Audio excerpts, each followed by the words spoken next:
Welcome to the Best Academy of Science, Nagpur. In previous video, we have discussed about addition polymer and addition polymerization. और addition polymerization में हम लोगों ने तीन mechanism पढ़े। एक फ्री रेडिकल एडिशन पॉलीमराइजेशन का मैकेनिज्म, सेकेंड था कैटोनिक एडिशन पॉलीमराइजेशन का मैकेनिज्म और थर्ड था एनोनिक एडिशन पॉलीमराइजेशन का मैकेनिज्म। नाउ मुझे यहाँ पर पढ़ना है second type of polymerization and that is condensation polymerisation.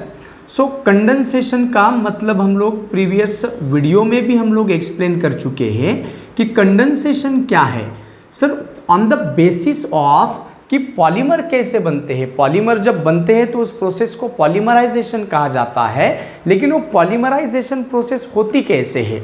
एक तो एडिशन रिएक्शन से हो सकता है पॉलीमर फॉर्मेशन, नहीं तो कंडेंसेशन रिएक्शन से पॉलीमर फॉर्मेशन हो सकता है। अगर एडिशन रिएक्शन से अगर पॉलीमर बनते हैं तो आप उसको एडिशन पॉलीमराइजेशन प्रोसेस कहते थे और उन पॉलीमर को आप एडिशन पॉलीमर कहते थे। जबकि कंडेंसेशन रिएक्शन से अगर पॉलीमराइजेशन होता है या कंडेंसेशन रिएक्शन से यदि पॉलीमर तैयार होता है तो ऐसे पॉलीमराइजेशन को आप कंडेंसेशन पॉलीमराइजेशन कहोगे और ऐसे पॉलीमर को आप कंडेंसेशन पॉलीमर कहते हो। सर कंडेंसेशन रिएक्शन है क्या?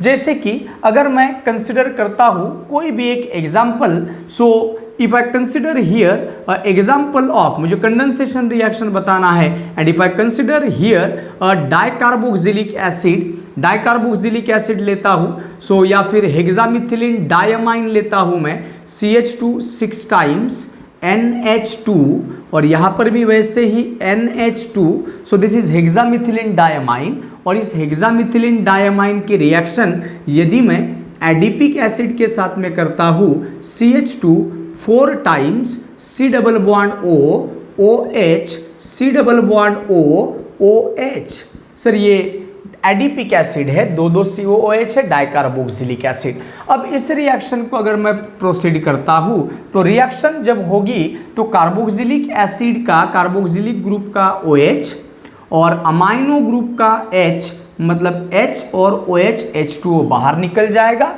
H2O बाहर निकला है मतलब plus H2O will be as a side product. अभी दो मॉलिक्यूल एक दूसरे के साथ में कंबाइन कर देंगे, NH2 CH2 6 times NH C double bond O CH2 4 times और at last C double bond O OH। लेकिन रिएक्शन यहीं पर नहीं रुकती है दोस्तों। रिएक्शन यहाँ पर एक कार्बोक्सिलिक ग्रुप फ्री है तो यहाँ पर भी एक हेक्सामिथिलिन डायमाइन आएगा और ज्वाइंट हो जाएगा। इधर NH2 ग्रुप फ्री है तो इधर भी एक कार्बोक्सिलिक एसिड आएगा, एसिड एडिपिक एसिड, इधर भी मॉलिक्यूल ज्वाइंट हो जाएगा। मैंने तो सिर्फ कंडेंसेशन रिएक्शन का मतलब आपको समझाना है यहाँ पर। तो यहाँ पर हुआ क्या है सर, दो मॉलिक्यूल ज्वाइंट हुए हैं but with the elimination of small molecules like water. So जब दो मॉलिक्यूल एक दूसरे के साथ में ज्वाइंट होते हैं with the elimination of small molecules like ammonia, water, methanol, ethanol, so then that reaction is called as condensation reaction. और कंडेंसेशन रिएक्शन से यदि पॉलीमर तैयार होता है तो ऐसे पॉलीमराइजेशन को आप कंडेंसेशन पॉलीमराइजेशन कहोगे। और कंडेंसेशन पॉलीमराइजेशन में जो कोई भी पॉलीमर तैयार होगा उसे आप कहोगे कंडेंसेशन पॉलीमर। सो कंडेंसेशन रिएक्शन का मतलब हम लोग समझ गए कि a chemical reaction in which two or more molecules combine with each other with the elimination of small molecules like water, ammonia, methanol, ethanol, etc. So such type of reaction is called as condensation reaction. And if the polymer is formed by such type of condensation reaction, then that polymerization is called as condensation polymerisation.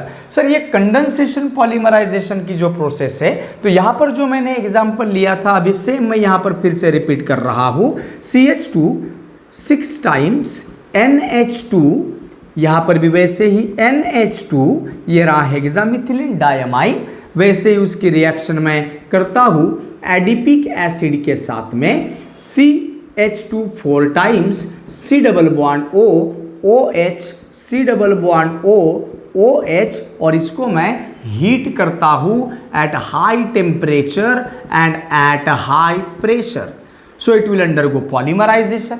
Polymerization जब होगा तो ये दो molecule का एक H2O बाहर निकल जाएगा। यहाँ तो आपने एक हेक्सामिथिलीन डायमाइन और एक ही आपने एडिपिक एसिड लिखे हो, लेकिन ऐसे n number of hexamethylene diamine and n number of adipic acid will be there.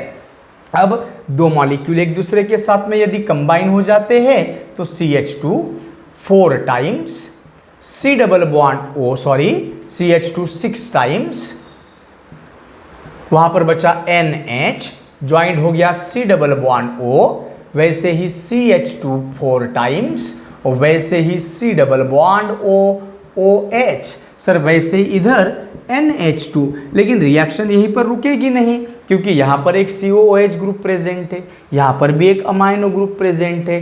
तो COOH ग्रुप जहाँ प्रेजेंट है उस मॉलिक्यूल के साथ में फिर से अमाइनो ग्रुप रहने वाला मॉलिक्यूल आकर क्या हो जाएगा, ज्वाइंट हो जाएगा, कंडेंस्ड हो जाएगा। मतलब यहाँ का भी OH निकल जाता है और ऐसे ही चेन सामने बढ़ती है। इधर भी वैसे ही होगा, NH2 ग्रुप फ्री रहने वाला जो आपके पास में अमाइन है वहाँ पर कार्बोक्सिलिक एसिड आ जाएगा, इसका H कार्बोक्सिलिक एसिड का OH, और इस तरीके से चेन सामने बढ़ते जाएगी। सर यहाँ पर ये जो मिल रहा है sir, this is a polymer that is called as nylon 66। उसका सिंथेसिस हम लोग सामने पढ़ेंगे। तो कंडेंसेशन पॉलीमराइजेशन में क्या हुआ सर, दो मॉलिक्यूल कंडेंस्ड हुए with the elimination of small fragments. So यहाँ पर बाहर क्या निकल रहे हैं, n number of H2O molecules. So sir condensation polymer जब तैयार होता है तो ये जो मॉलिक्यूल एक दूसरे के साथ जो रिएक्ट हो रहे हैं, मॉलिक्यूल एक दूसरे के साथ जो ज्वाइंट हो रहे हैं वो स्टेप वाइज ज्वाइंट होते हैं। हम कहेंगे polymer is form by the step wise reaction of molecule and that's why this polymerization is called as step growth, और स्टेप ग्रोथ आप लोग कह सकते हो या स्टेप वाइज कह सकते हो। So step growth polymerization, so step growth polymerization, since the polymer is formed by stepwise reaction। so इसको हम लोग कहेंगे सबसे पहला पॉइंट कि कंडेंसेशन पॉलीमराइजेशन क्या है, the polymerization in which polymer is formed by the condensation reaction is called as condensation polymerization। since the polymer is formed by the stepwise reaction of monomers and that's why it is called as step growth polymerization। so सबसे पहले point मैंने उसका definition बताया, it is also called as a step growth polymerization कहा। उसके बाद में sir कौन से मोनोमर ऐसे कंडेंसेशन पॉलीमर तैयार करते हैं, सो ऐसे मोनोमर, सो मोनोमर हैविंग पॉलीफंक्शनल ग्रुप, मतलब ऐसे मॉलिक्यूल जिसमें फंक्शनल ग्रुप एक से ज्यादा हो। जैसे हेक्सामिथिलीन डायमाइन में अमाइनो ग्रुप है लेकिन कितने हैं, दो है। एडिपिक एसिड में कार्बोक्सिलिक ग्रुप प्रेजेंट है लेकिन कितने हैं, दो है। सो एक ही मॉलिक्यूल में एक से ज्यादा फंक्शनल ग्रुप प्रेजेंट रहने वाले मोनोमर को आप क्या कहोगे, पॉलीफंक्शनल ग्रुप मोनोमर्स हम लोग कहेंगे। यहाँ पर एक चीज दिख रही है कि molecules are combined with the elimination of small molecules like water. So elimination of small molecules, so छोटे छोटे मॉलिक्यूल्स का एलिमिनेशन होता है, जैसे कि H2O, जैसे कि अमोनिया, जैसे कि मिथेनॉल, जैसे कि इथेनॉल। यहाँ पर आप एक चीज देख रहे हो कि इसका मॉलिक्यूलर वेट अगर होगा सपोज टू बी X, इसका मॉलिक्यूलर वेट अगर सपोज टू बी होगा Y, तो तैयार होने वाले मॉलिक्यूल का जो मॉलिक्यूलर वेट है ये X Y के एडिशन का मल्टीपल नहीं होता। जैसे इनके एडिशन अगर मान के चलो, आंकड़े सिर्फ समझाने के लिए, इनके एडिशन सपोज टू भी आती है 100, तो एडिशन पॉलीमराइजेशन में क्या होता था, आपका पॉलीमर जब तैयार होता था तो उसका मॉलिक्यूलर वेट ये मोनोमर के मॉलिक्यूलर वेट के मल्टीपल रहता था। लेकिन यहाँ पर ऐसे नहीं होगा क्योंकि मॉलिक्यूलर वेट वाटर मॉलिक्यूल बाहर निकल रहा है, मतलब 18 से कम हो रहा है। It means that molecular weight of polymer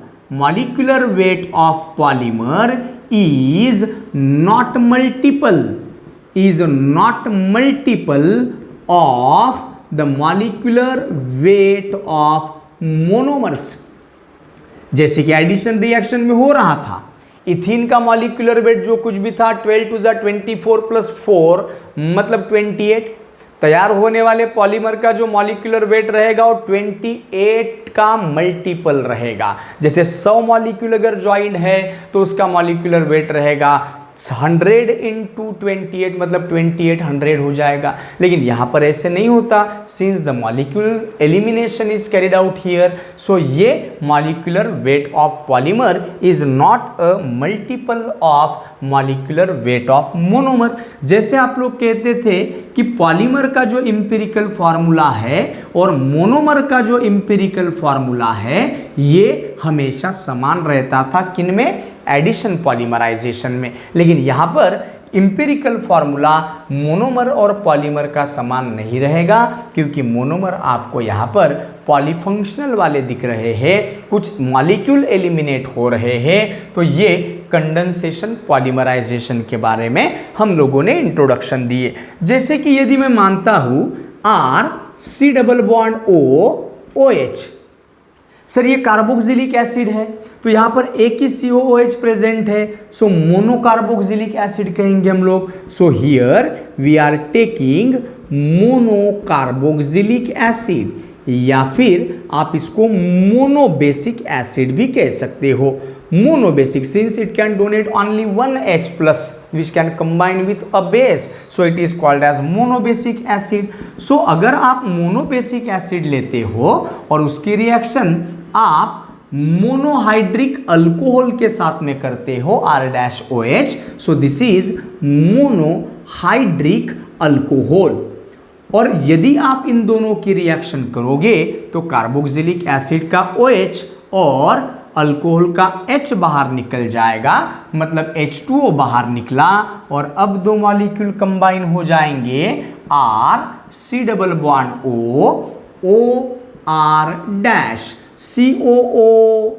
और दोनों साइड में R ग्रुप प्रेजेंट रहना। सर ये COOR इतना ग्रुप प्रेजेंट रहना सर मॉलिक्यूल को ईस्टर कहलाता है। सो एक ही ईस्टर ग्रुप प्रेजेंट है, so we are getting here a mono Easter.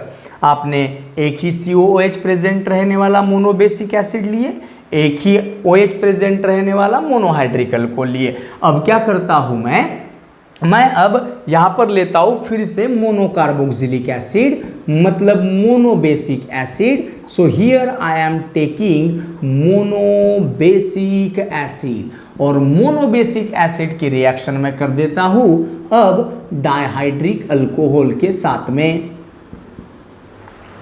यहाँ दो OH प्रेजेंट है एक ही मॉलिक्यूल में, R मतलब कार्बन कार्बन होंगे सर, एक कार्बन के ऊपर तो 2 OH रहते नहीं, डेफिनेटली ये 2 कार्बन होंगे या 3 कार्बन होंगे। So this is called as dihydric alcohol.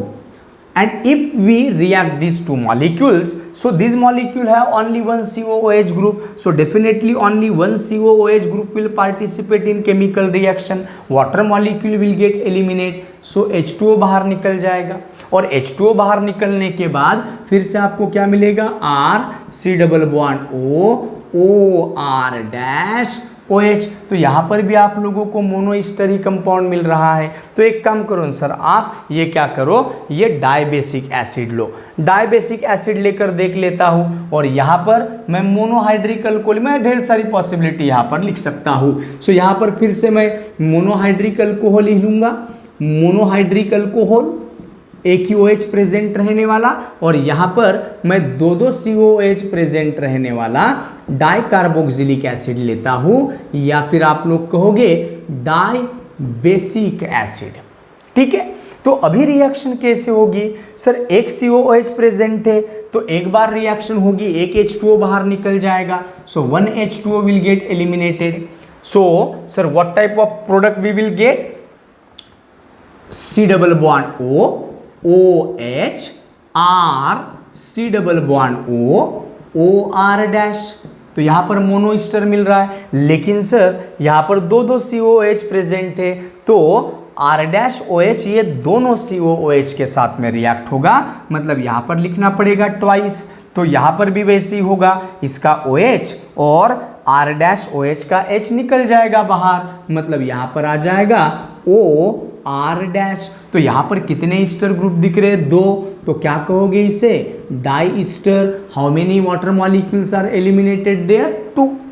So when monobasic acid is treated with monohydric alcohol, so we get monoester.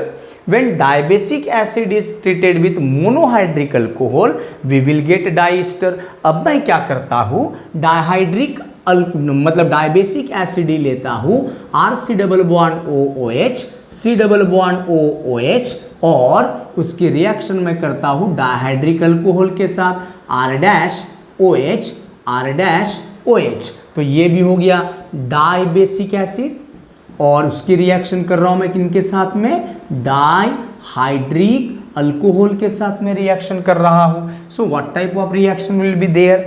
Sir COOH का OH निकल जाएगा अल्कोहल के H के साथ में, तो अब आपको क्या मिलेगा? ध्यान से देखते जाओ, H O C double bond O R C double bond O O R dash OH, है ना। लेकिन सर यहां पर N मॉलिक्यूल्स मुझे लेना है, N molecules.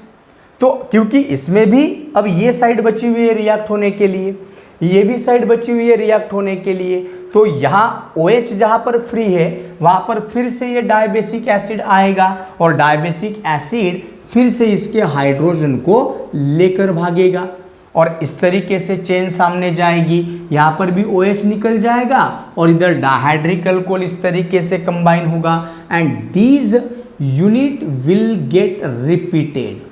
And now sir यहाँ पर तो एक से ज्यादा क्या प्रेजेंट है? ईस्टर ग्रुप प्रेजेंट है, तो हम कहेंगे सर दिस इज अ पॉलीईस्टर।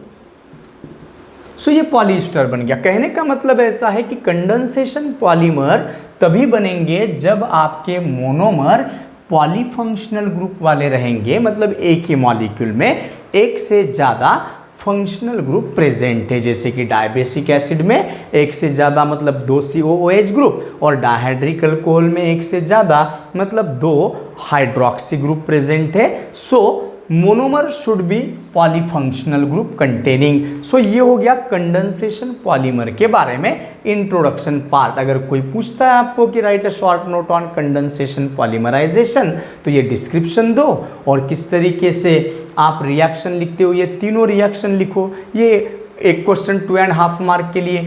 अभी सर कंडेंसेशन पॉलीमराइजेशन में कि जो मेन टाइप होते हैं दो, एक को हम कहते हैं पॉलीईस्टर और दूसरे को हम कहते हैं पॉलीअमाइड।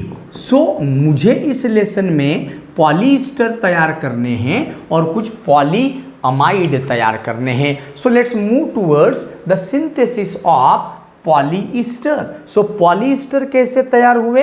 सर डाइबेसिक एसिड और डाइहाइड्रिक अल्कोहल के कंडेंसेशन से तैयार होते हैं। So the first type of condensation polymerization और first type of condensation polymer that we have to discuss now, and that is polyester. So सबसे पहले पॉलीईस्टर के बारे में आप लोग क्या इंफॉर्मेशन दोगे कि sir polyester is a condensation polymer formed by the dibasic acid, organic acid, dibasic organic acid and dihydric alcohol. So sir यहाँ पर first type of condensation polymer that we have to discuss, and that is polyester. So polyester अभी हम लोगों ने तैयार किए कि it is a condensation polymer. It is a condensation polymer formed by the combination of, किसके combination से? Dibasic organic acid मतलब carboxylic acid and dihydric alcohol जो मुझे तैयार करना है। तो ये सबसे पहले आप लोग इंट्रोडक्शन पार्ट के तौर पर यहाँ पर लिखोगे। उसके बाद में हम लोग कहेंगे कि इसमें कौन सा ग्रुप प्रेजेंट होता है। सर इसमें ईस्टर ग्रुप प्रेजेंट होता है इस पॉलीमर में। So ester group is present, so more than one ester groups are there and that's why it is called as polyester. So polyester में हमको क्या तैयार करना है, मुझे तैयार करना है पॉलीईस्टर में टेरिलीन नाम का पॉलीमर, जिसको हम लोग डेक्रॉन भी कह सकते हैं। सो टेरिलीन डेक्रॉन की अगर प्रॉपर्टीज के बारे में अगर बात करता हूं तो टेरिलीन डेक्रॉन ये हम यूज करते हैं फैब्रिक में, टेक्सटाइल में। और इसकी खास बात ऐसी है कि सर ये मॉइस्चर कम एब्जॉर्ब करता है और आसानी से इट कैन ड्राई, वो आसानी से सूख जाता है। दूसरी खास बात ऐसी है कि सर ये हाईली केमिकल रेजिस्टेंट होता है और इसीलिए जो इंडस्ट्रीज होती है उस इंडस्ट्रीज में जो एप्रॉन यूज करते हैं वो एप्रॉन बनाने के लिए हम इस टेरिलीन डेक्रॉन नाम के फैब्रिक का यूज करते हैं। So sir it can be oven into fibre, हम लोग इसको फाइबर में कन्वर्ट कर सकते हैं जिससे हम फैब्रिक बना सकते हैं। तो सर फैब्रिक की क्या क्या विशेषता है, तो सर सबसे पहली विशेषता ये है कि low degree of moisture absorption and that's why it can dry very rapidly. दूसरा, it is highly chemical resistant and that's why it is used in the preparation of apron which is used in the industries, ये उसका use हो गया। उसके बाद में sir it is used in the preparation of seat belts. उसके बाद में चौथा यूज अगर देखते हैं हम लोग, so it is used in the preparation of magnetic recording tape, magnetic recording tape में यूज करते हैं। It is used in the preparation of tyre cords. So ये सब उसकी कुछ प्रॉपर्टीज और यूजेस है जो आपको एग्जाम में लिखने होते हैं। आपको एग्जाम में 2.5 मार्क के लिए क्वेश्चन रहेगा, explain the synthesis and uses of terylene and Dacron, terylene और डेक्रॉन। सो सर मैंने उसके प्रॉपर्टीज और यूजेस बता दिए, अब चलो हम सिंथेसिस के तरफ चलते हैं। सो टेरिलीन और Dacron it is nothing but an example of polyester. So polyester का एग्जाम्पल है and which is form by the condensation of ethylene glycol CH2OH. Ethylene glycol is nothing but a dihydric alcohol. So this is ethylene glycol, which is a dihydric alcohol.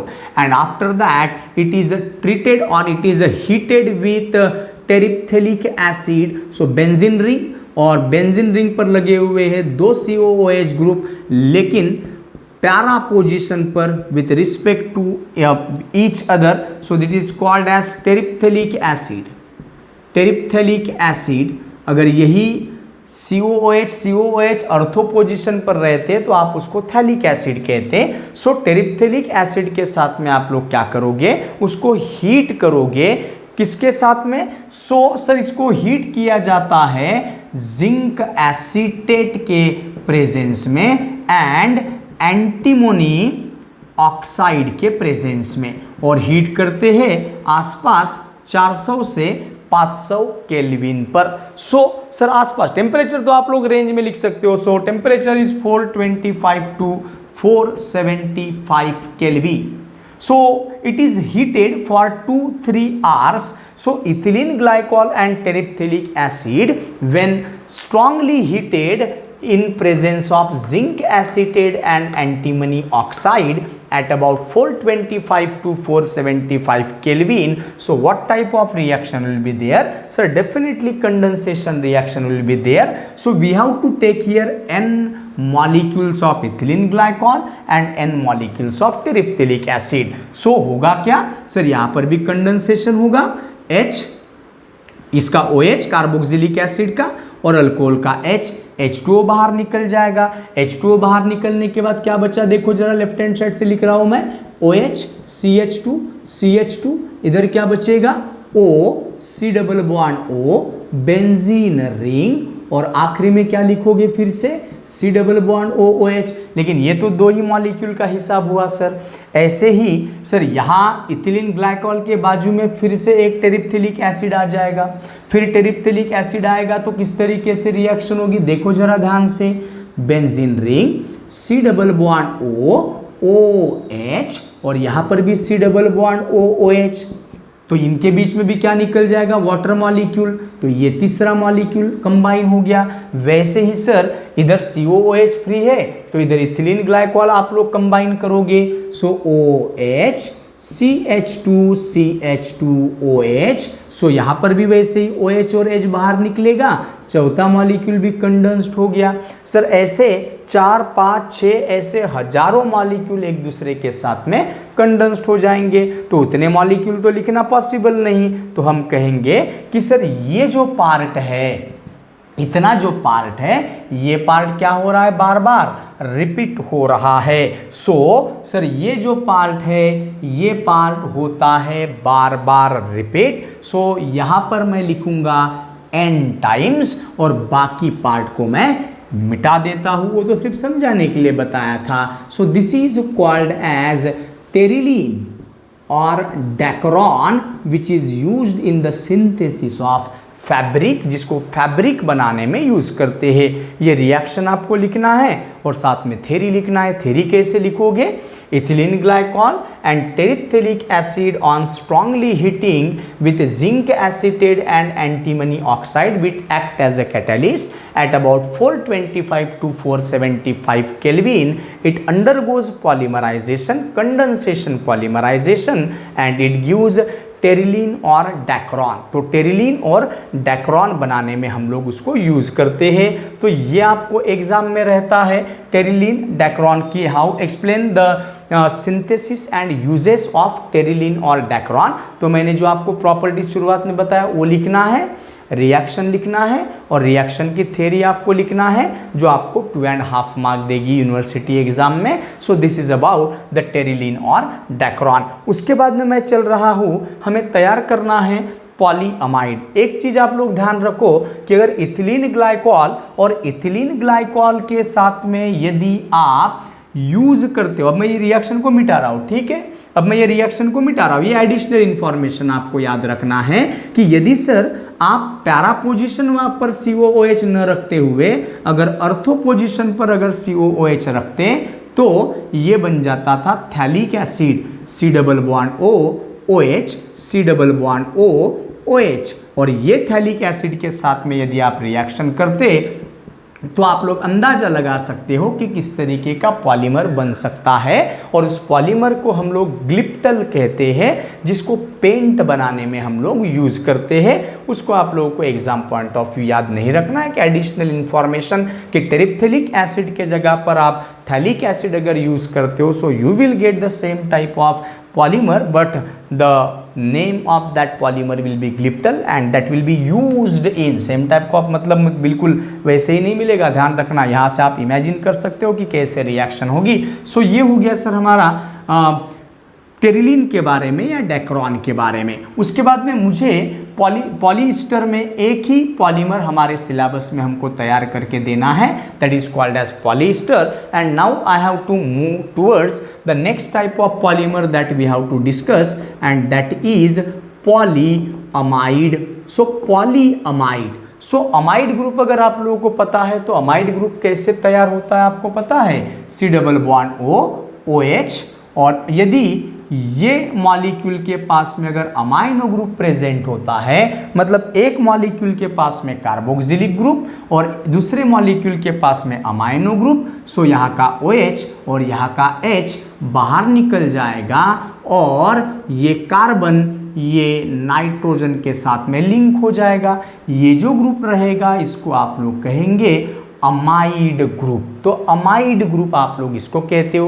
अब polyamide की बात कर रहे हैं, so as name suggest कि sir molecule में ये CONH linkage n times रहते होंगे, इसीलिए आप लोग उसको पॉलीअमाइड कहते हो। Its structure is like the structure of protein, protein की तरह उनका स्ट्रक्चर होता है, प्रोटीन में भी ऐसे ही अमाइड ग्रुप प्रेजेंट होते हैं। तो सर यहाँ पर मैं कहूँगा कि polyamide is also a condensation polymer. Sir it is also a condensation polymer which is form by the combination of, किनके कंडेंसेशन से तैयार होता है, तो डाइबेसिक एसिड, ऑर्गेनिक एसिड ही रहेगा, एंड डाइअमाइन कंपाउंड, मतलब दो NH2 प्रेजेंट रहने वाले कंपाउंड। तो यहाँ पर कौन सा ग्रुप फंक्शनल ग्रुप पे तौर पर प्रेजेंट रहता है, so amide group is present as a functional group. तो यहाँ पर हम लोग जो कुछ भी पॉलीअमाइड में हम लोग उनका पॉलीअमाइड का नाम जो देते हैं वो नाम किस तरीके से देंगे, तो हम यहीं पर उसका एक्सप्लेनेशन देंगे पर्टिकुलर एग्जाम्पल में। तो यहाँ पर अभी हम लोग देखते हैं कि सबसे पहला जो पॉलीअमाइड तैयार करना है and that is called as nylon 66।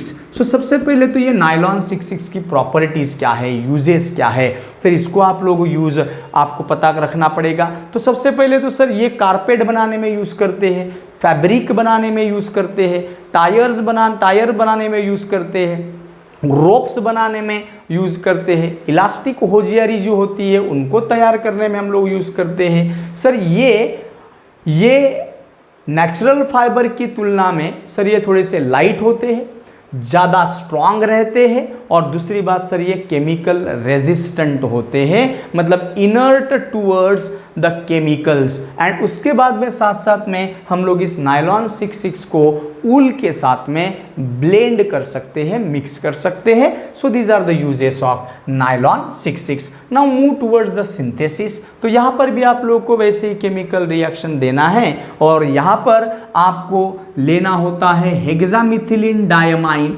जो मैंने आते ही आप लोगों को जो बताया CH2 6 टाइम, CH4 मतलब मीथेन, एक हाइड्रोजन निकाल दोगे तो आप कहोगे मिथिल ग्रुप, एक हाइड्रोजन और निकालोगे मिथिलीन ग्रुप, ऐसे मिथिलीन ग्रुप 6 है, हेक्सामिथिलीन, और अमाइनो ग्रुप 2 है, इसलिए आप कहोगे उसे diamine. So this is called as hexamethylene diamine.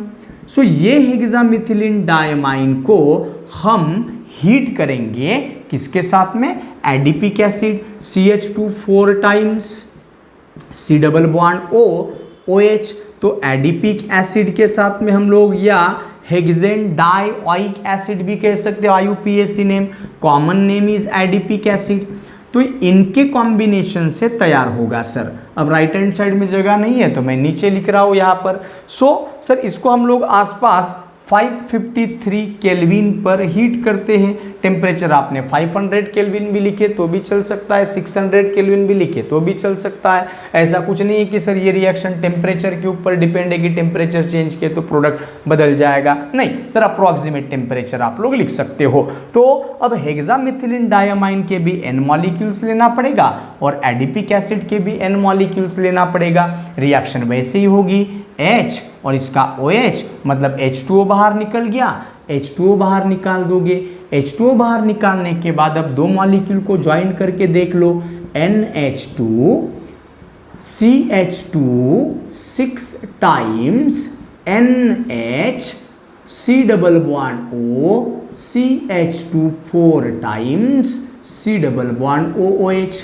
अब एक चीज तो पक्का है कि सर इस मॉलिक्यूल में लेफ्ट हैंड साइड में अमाइनो ग्रुप फ्री है, तो अमाइनो ग्रुप फ्री रहने वाला जो मॉलिक्यूल साइड है वो फिर से एडिपिक एसिड के साथ में आप ज्वाइन कर दोगे, CH2 4 टाइम्स COOH COOH, है ना, तो HOH बाहर निकल जाएगा, ये बन गया फिर से CONH, फिर से यहाँ पर COOH फ्री है तो इधर अमाइन लगाना पड़ेगा आप लोगों को, इधर COOH फ्री है तो फिर हेक्सामिथिलीन डायमाइन NH2 CH2 4 6 टाइम्स और साथ में वहाँ फिर से NH2, सर H2O बाहर निकला हुआ था, सर ये 4 ही मॉलिक्यूल ज्वाइन किया आप लोगों ने, ऐसे 4 नहीं 400 होंगे, 4000 होंगे, तो कौन सा पार्ट बार बार रिपीट हो रहा है, तो मैं कहूँगा कौन सा पार्ट बार बार रिपीट हो रहा है, तो दो मोनोमर वाला जो पार्ट है उसको आप लोग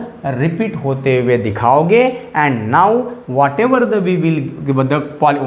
polymer we will get here, that is nothing but a nylon 6,6। So polyamide nylon polymer ये पॉलीअमाइड है। 6,6 कहने की वजह क्या है, तो सर 6 ये इंडिकेट करता है, पहला 6 इंडिकेट करता है कि हमारे डायअमाइन में 6 कार्बन हैं, और दूसरा 6 इंडिकेट करता है कि हमारे कार्बोक्सिलिक एसिड में 6 कार्बन प्रेजेंट है। तो नायलॉन का नाम लिखने का तरीका होता है, तो नायलॉन के सामने जो कुछ भी आप लोग नंबर लिखते हो, that gives us idea about the number of carbon atoms present in diamine compound and dicarboxylic acid respectively. पहले डायअमाइन की कार्बन मेंशन करेंगे, बाद में डाइकार्बोक्सिलिक एसिड के। थ्योरी अब अपने हिसाब से लिखो, hexamethylene diamine and adipic acid on strongly heating at about 553 Kelvin, so it gives a nylon 6,6 polymer। uses और properties हम पहले ही बता चुके, एग्जाम में आपको रह सकता है explain the synthesis and uses of nylon 6,6। उसके बाद में हम लोग चल रहे हैं नायलॉन 6,6 की तरह ही प्रॉपर्टी, आसपास मिलती जुलती प्रॉपर्टीज नायलॉन की। आप नायलॉन 6,6 की प्रॉपर्टीज अगर नायलॉन 6 में अगर लिख दोगे, बहुत ज़्यादा इशू नहीं रहेगा आप लोगों के एग्जाम के मार्किंग में, तो वही प्रॉपर्टीज आप लोग यूज़ कर सकते हो। तो यहाँ पर अभी मैं लिख रहा हूँ कि सर ये नायलॉन 6 कैसे तैयार किया जाता है। So second type of polymer that I have to form here and that is nylon 6। So since the question is asked for 2.5 mark, तो मुझे उसका आंसर भी 2.5 मार्क के लिए ही लिखना होता है। वैसे तो नायलॉन 6,6 के लिए जो स्टार्टिंग मटेरियल होता है वो साइक्लोहेक्सेनॉन होता है, और साथ साथ हाइड्रोक्सिल अमाइन होता है, और साइक्लोहेक्सेनॉन और हाइड्रोक्सिल एसिड के मतलब ये जो कंपाउंड है, स्टार्टिंग मटेरियल अगर देखते हो तो ये रहा आपका साइक्लोहेक्सेनॉन, और साथ में हाइड्रोक्सिल अमाइन NH2OH, और ये H2O बाहर निकल जाता है, तो ये जो कंपाउंड तैयार होता है ये बनता है साइक्लोहेक्सेनॉन ऑक्साइड। और साइक्लोहेक्सेनॉन ऑक्साइड जब बनेगा तो अब सर ये रीअरेंजमेंट होती है, इसको कॉन्सेंट्रेटेड H2SO4 के साथ में फिर से हीट करते हैं। अगर आप स्टार्टिंग से लिखना चाहते हो तो, लेकिन एग्जाम में क्या लिखना है वो मैं आपको बताऊंगा, ये आपके एडिशनल इंफॉर्मेशन के लिए। साइक्लोहेक्सेनॉन और हाइड्रोक्सिल अमाइन के साथ में हम लोग रिएक्शन करते हैं तो मुझे सर कंपाउंड मिलता है कुछ इस तरीके से, जिसको हम लोग कहते हैं, ये O निकल गया, अब यहाँ पर क्या रहा NOH। सर ये साइक्लोहेक्सेनॉन ऑक्साइड तैयार हुआ, साइक्लोहेक्सेनॉन का ऑक्साइड तैयार हुआ है, और इसको मैं कॉन्सेंट्रेटेड H2SO4 के साथ में जब हीट करता हूँ, सो it will undergo a Beckmann rearrangement reaction. और बेकमैन रीअरेंजमेंट में ये जो ऑक्सीजन है एडजेसेंट कार्बन के तरफ माइग्रेट होता है। We don't want to go towards the mechanism here, so we will get such type of compound. मतलब कौन रहेगा, अभी देखो जरा, यहाँ पर कार्बन के साथ में कौन अटैच हो जाएगा, ऑक्सीजन अटैच्ड हो जाएगा। सो C डबल बॉन्ड O बन जाएगा। सर ये C डबल बॉन्ड O बनता है और ये कार्बन और ये NH बन जाएगा। तो देखो अभी क्या मॉलिक्यूल मिलता है आप लोगों को, आपको मॉलिक्यूल मिलता है N के साथ में कौन लगा हुआ है NH के ही साइड में कौन है C, और C के साथ में ऑक्सीजन लगा है, मतलब C डबल बॉन्ड O। मैं राइट हैंड साइड के पार्ट को लिखते जाता हूँ। सर यहाँ पर भी वैसे ही CH2, ये कार्बन है, कार्बन के साथ बचे हुए हाइड्रोजन ही होंगे। यहाँ पर फिर से बाजू में कौन है CH2 है, CH2। फिर से इधर कौन है CH2 है, CH2। वैसे ही ऊपर कौन है, फिर से CH2 दिखता है। वैसे ही CH2 के बाजू में कौन है, यहाँ पर कार्बन है, C है ना, यहाँ पर कार्बन प्रेजेंट है। तो ये जो कंपाउंड मिल रहा है ये रहेगा कुछ इस तरीके से। तो ये जो कंपाउंड आप लोगों को मिल रहा है सर, ये जो कंपाउंड है उसको हम लोग कहते हैं दैट इज, हम लोग उस कंपाउंड को कहेंगे that is epsilon caprolactam. So epsilon caprolactam.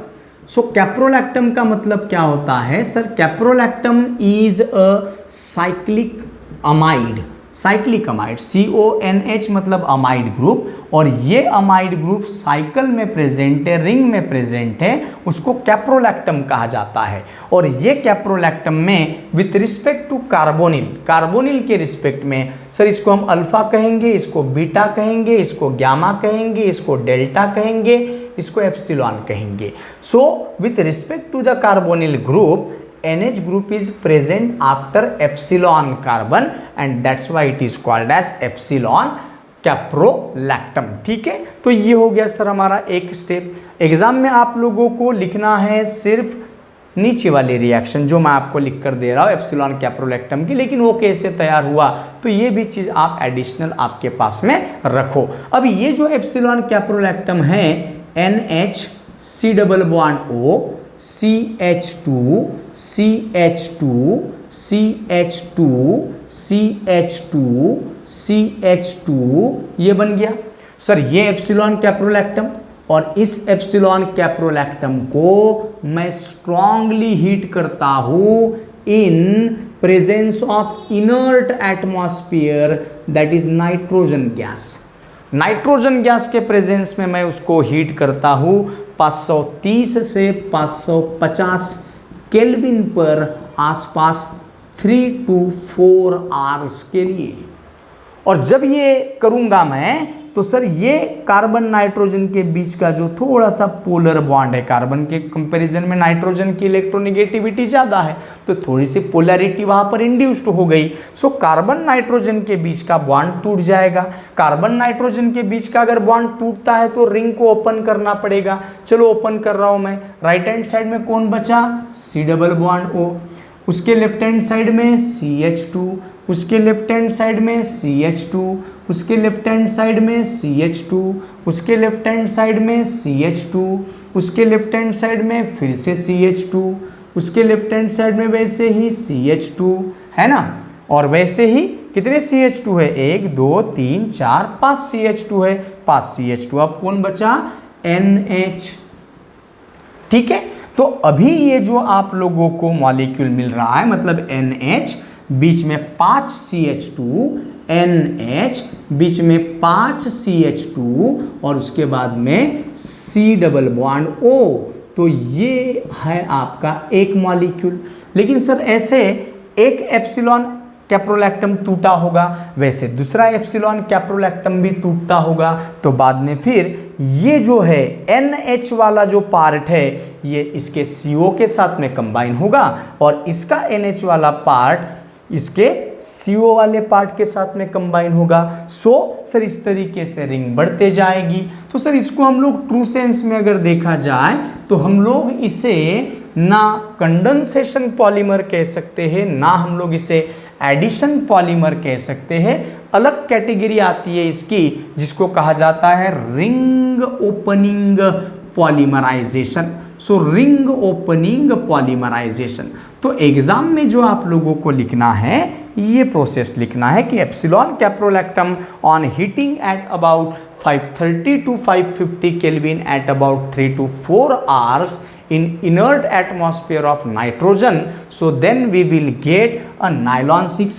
Here only one monomer is there having 6 carbon atoms, 1 2 3 4 5 6, and that's why this is called as nylon 6. तो ये हो गया सर हमारे कंडेंसेशन पॉलीमर के बारे में। और कंडेंसेशन पॉलीमर में हम लोगों ने तैयार किए एक पॉलीस्टर जिसमें हमने टेरिलिन तैयार किए और दूसरा हम लोगों ने तैयार किए डेक्रॉन जिसको हम लोग दूसरा हम लोगों ने तैयार किए पॉलीअमाइड जिसमें हमने नायलॉन 6 और नायलॉन 6 हम लोगों ने तैयार किए हैं। सो this is all about the synthesis of condensation polymer. So here I have to stop. In next video that will be related to the Ziegler-Natta polymerization और वहीं पर हम लोग नेक्स्ट क्लास में शुरू करेंगे last part synthetic drugs. So here I have to stop. Thank you so much.